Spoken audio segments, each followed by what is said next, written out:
Welcome to Thoughtful Planning, the place where real conversation, expert insight, and a touch of humor meet to turn our end-of-life uncertainties into self-assurance.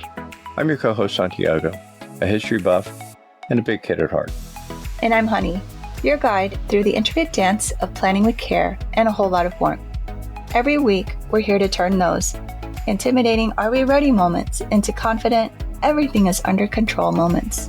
Today's journey is one you won't want to miss.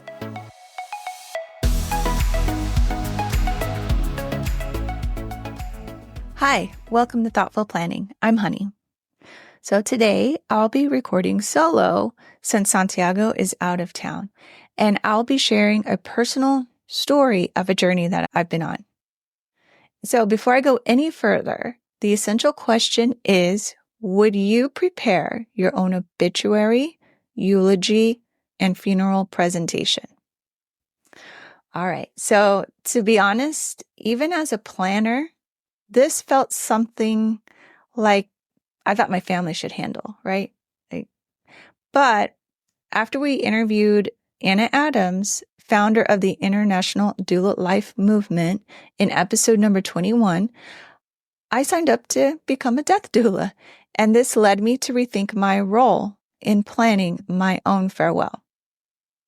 So one of the death doula classes that I'm in is on planning, and it takes us on this really deep dive of all the things you can think of for planning for emergencies or end of life. It's a really great class. And 3 of our assignments consisted of writing our own obituary, eulogy, and funeral presentation. So let's talk about writing my own obituary. So our instructor, she provided a helpful template for us to use and a lot of funny examples. And I think she did that because it's a hard topic, right? It's hard to write or even think about writing your own obituary.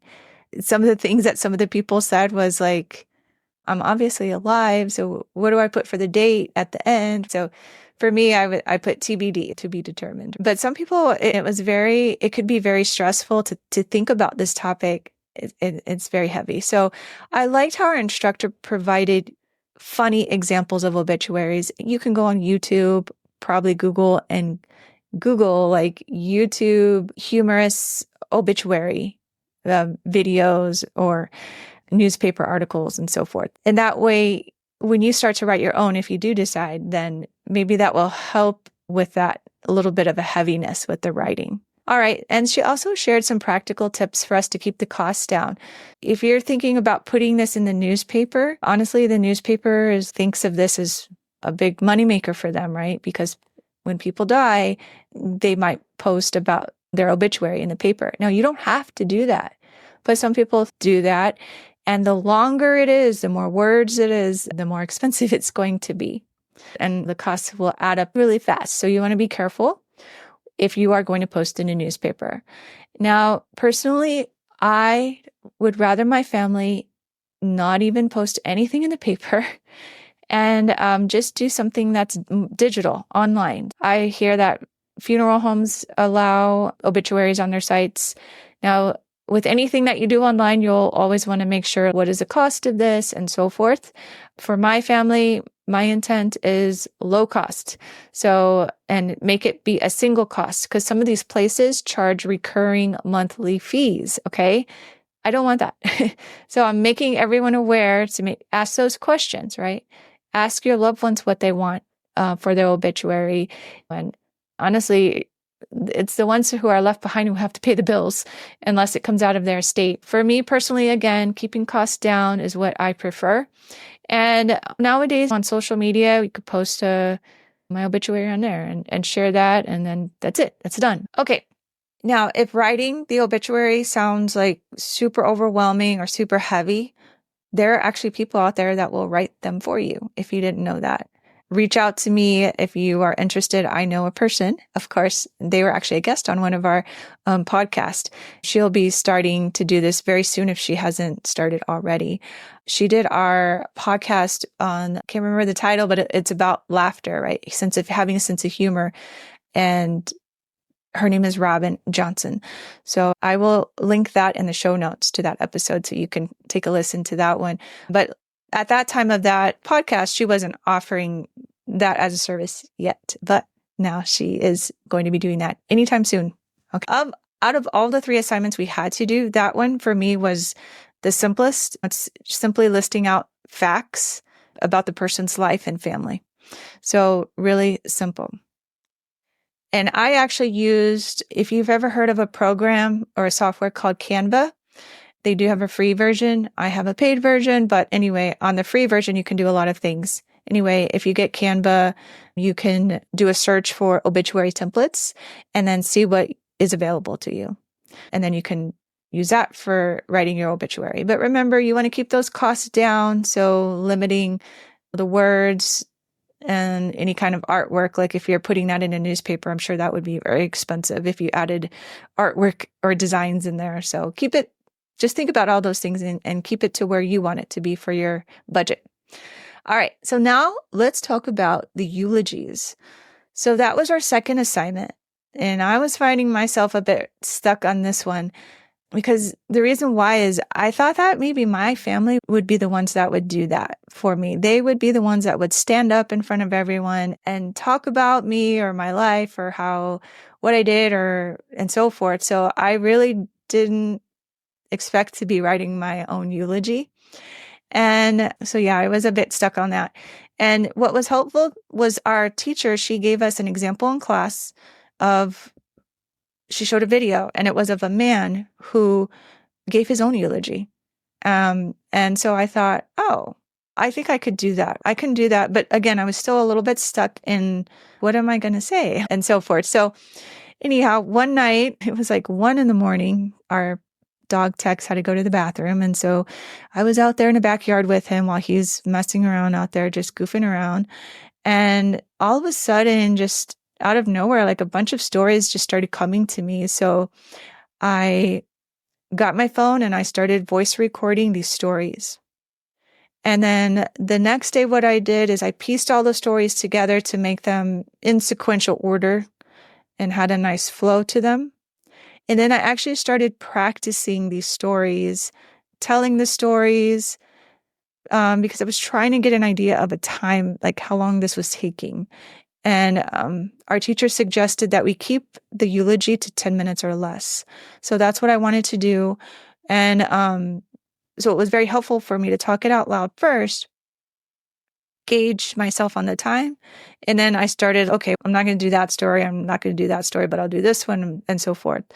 So in the end, basically 10 minutes goes by really fast. So I basically ended up just having a short story about my family as a whole and things we've done and things I've done that maybe people don't know about. And also specific stories, which this one was really hard when I had to record this part in the eulogy when I specifically was talking to my husband and each one of my kids. They each had their own little section. And I did start to get emotional with that. Maybe have some tissues nearby, and you'll want to practice, and it helps to practice so you can work through some of that. That was very helpful for me to do. Now, when I shared my eulogy with my class, what they said that they liked was the fact that I made it interactive. So it was as if I was literally up there in front of them, and I was asking them questions and having them setting a pause for people to maybe answer back, if not out loud in their mind, the answer to the question. And then I would proceed with the story. So that's how I did that. And like I said, my classmates liked how I made that interactive. And at the very end, they said their most favorite part of the eulogy was at the very end. So if anyone wants to use this, there was a point in time where I used to teach fitness classes, and at the end of my classes, we would do a deep breath in, and then you're lifting your hands up, and then exhale, wrap your hands around you to give yourself a big hug, pat on the back, good job, stuff like that. So anyway, at the end of my eulogy, I basically ask everyone to stand if they were able, take a deep breath in, lifting their hands up, wrapping their arms around them. And that was a hug from me to them. That's how I ended it. Now if any of my family is listening now, they're going to know what that ending looks like. But anyway, So that gives you some ideas. Now, also what I did is because I recorded this actually in my podcast studio, and then I downloaded that video to my desktop. And then from there, I uploaded it to Google Drive. And in my Google Drive, I created a legacy funeral folder. And within that folder, I have my obituary. Now I have my eulogy and actually my presentation, which I'll talk about next. But in each of these has a link that's shareable. So all of that is now uploaded to my Google Drive folder, which I will share with my family so they will have it readily available when the time comes. Let's see here. Now, the third assignment, I completely misunderstood the assignment. And I was actually the only one who misunderstood the assignment out of our whole class. There's like over 20 of us. But it was actually a good thing for me to misunderstand it. My mind was thinking of a presentation. And when I talk about presentation, you've probably been to funerals where they have a slideshow of photos going across of their loved ones, their family. And so that's what I created, was my own video presentation, also uploading audio to that video presentation. And I selected an instrumental song that wasn't too sappy. I didn't want it to be sad if I could try to keep it as like a upbeat as I could, but it's not super upbeat. But anyway, so within that with the eulogy, let's talk about that. In the eulogy, it was limited on time of 10 minutes, right? So I could really only talk about really my husband, and my kids and my pets, my dogs. But in the presentation, I had a little more time because I wasn't actually talking, that I can add more intimate photos or even documentation. I documented different stories, like for my mom or my dad or my grandma, my aunt, my uncle, my sister, my brother, like all the different family members started to include those. I, of course, included my husband and my kids in the presentation as well. And also what I did is if I didn't know people's favorite colors, I was texting them, asking them, hey, what are your favorite colors? Because I wanted to make sure that their slide was personalized to them. So they knew that I was really thinking about them when I made that presentation. And so that is basically what I did for the presentation. And that came out to be like 61 pages or slides is what it came out to be. And what was also very helpful, because I did this now, I was aware that maybe there's some photos that I would like with certain people that I didn't have. So now I can be very intentional about getting those photos and then updating my presentation. All right. And I actually built out my presentation in Canva. I mentioned that's where I did my obituary, but that's also where I built out my presentation.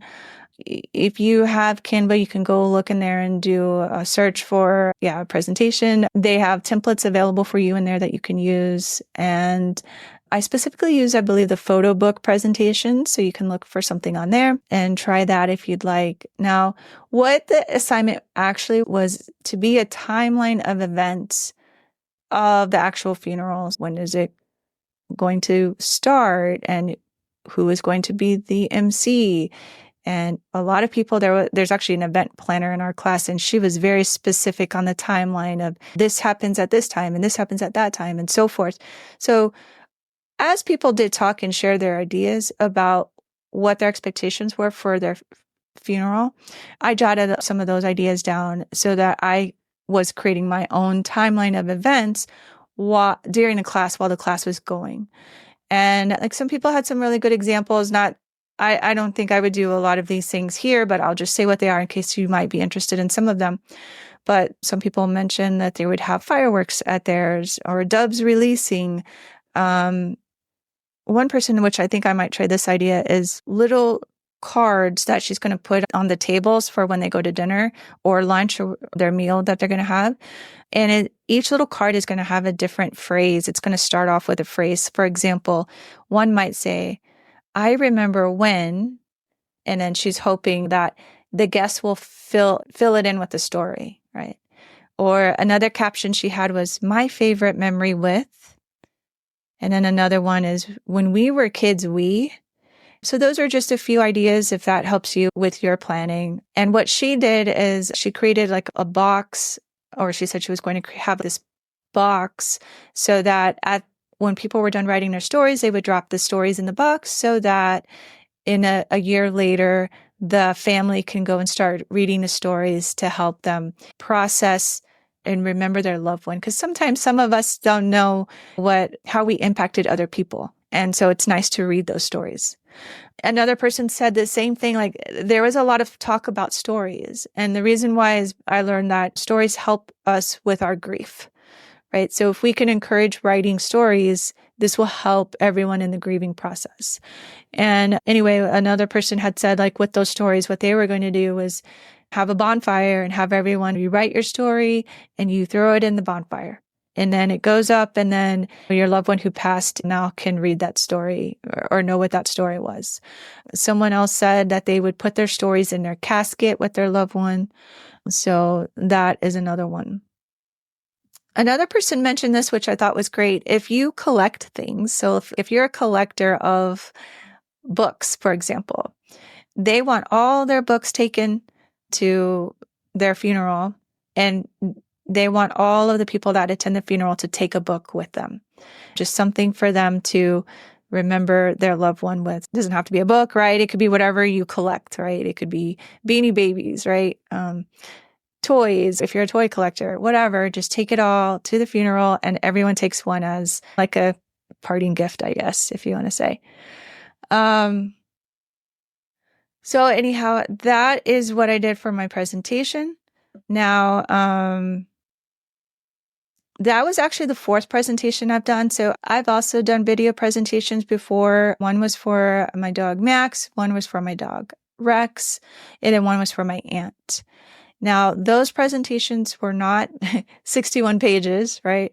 So I'm saying that because I don't want you to think, oh no, like I don't have time to do 61 pages. It doesn't have to be 61 pages. It could be whatever you want it to be, your presentation. You don't even have to have a presentation. You can actually do like a scrapbook if you like to scrapbook, or some people were saying that they were going to bring like a poster board and tell people to bring photos with them.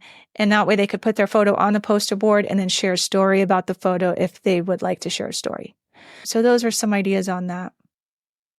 Another thing, what I did was I created a small design. So imagine like a bookmark size. And that has my photo on it. And then it has QR codes, which you can also build out in Canva as a QR code. But anyhow, one of the QR codes linked to my eulogy, and then the other QR code links to my presentation. So that way anyone can take that home with them later and they can watch it later if they chose to. Now, another thing I forgot to say about the presentation is, even though it's a video, it's moving along with pictures and so forth. What I also did within there is there was some instances with different family members that I might have had a video of me with that family member. So I created QR codes and put them in there within that presentation. So they can also access videos within that video presentation. All right. So now I'm actually considering hosting a workshop where I would guide you through creating your own presentation, or offering templates for those who prefer a do-it-yourself approach. Or if you're too busy, you can actually hire me to do it for you if you'd like. It's something I am thinking about a lot because I enjoy doing that kind of thing. And yeah, I'd like to offer that if anyone is interested. So if you are, you can email me at info@legacytoolkit.com or send me a DM. All right, so let's go back to that essential question. Would you prepare your own obituary, eulogy, and funeral presentation? Remember, this is your farewell, a chance for closure for your loved ones. And in the end, I see this as a gift to my family. One last act of love and care. And if you need help, you can always hire someone to help you with all of those things that I talked about. So until next time, remember, every chapter you write today shapes your legacy tomorrow. Thank you for joining me at Thoughtful Planning. And just like the vibrant hues of a setting sun, we're wrapping up another episode of Thoughtful Planning. Every shared story and insight is a step closer to turning uncertainty into celebrations of preparedness. Absolutely. And to our listeners, remember that every surprise that comes our way is an opportunity to grow, adapt, and learn. Stay tuned for more stories, expert insight, and of course, a touch of wit in our next episode. We're not just co-hosts, we're fellow travelers on this journey. For more information on additional resources, which will help you take the next step in planning, look for the link in the show notes for our membership. Join us next time for another episode of Thoughtful Planning. Until then, keep living, laughing, and loving every moment.